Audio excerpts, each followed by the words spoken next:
जय श्री कृष्ण। गीतावाणी में आप सबका स्वागत है। चलिए अब बढ़ते हैं भगवत गीता के दूसरे श्लोक की ओर, जहाँ संजय युद्ध भूमि का दृश्य धृतराष्ट्र को सुनाते हैं।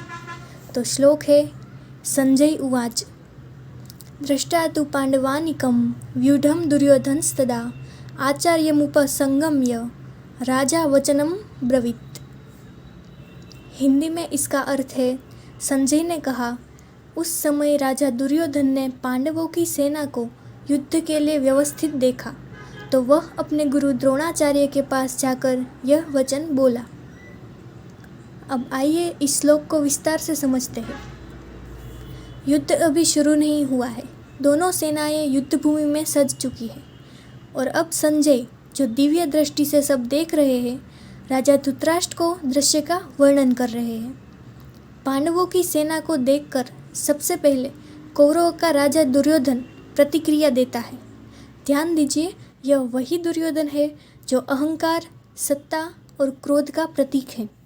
लेकिन यहाँ जैसे ही पांडवों की सुव्यवस्थित सेना को देखता है, उसे अंदर ही अंदर थोड़ा डर, चिंता और असुरक्षा महसूस होती है।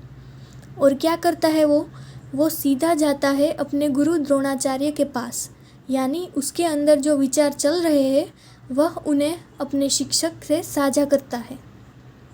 अब सोचिए, युद्ध शुरू होने से पहले ही पांडवों की रणनीति, एकता और अनुशासन इतना प्रभावशाली था कि दुर्योधन को खुद जाकर सलाह लेनी पड़ी।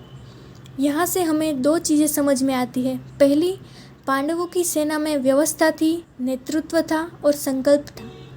दूसरी, दुर्योधन का आत्मविश्वास थोड़ा हिल गया था, तभी वो तुरंत गुरु के पास गया।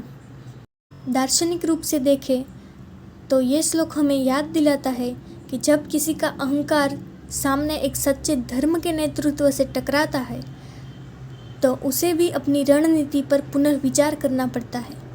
पांडवों की चुपचाप मजबूत तैयारी दुर्योधन के बाहरी अहंकार के भीतर के डर को जगा रही थी। और यहीं से शुरू होता है संवाद जो पूरे गीता में चलता रहेगा। अगले श्लोक में हम देखेंगे कि दुर्योधन अपने गुरु से क्या कहता है, कैसे वो पांडवों की सेना का वर्णन करता है और किन शब्दों में अपनी चिंता छिपाने की कोशिश करता है। जुड़े रहिए गीतावाणी के साथ, जहाँ हम गीता को समझते हैं सरल भाषा में, गहराई के साथ। जय श्री कृष्ण।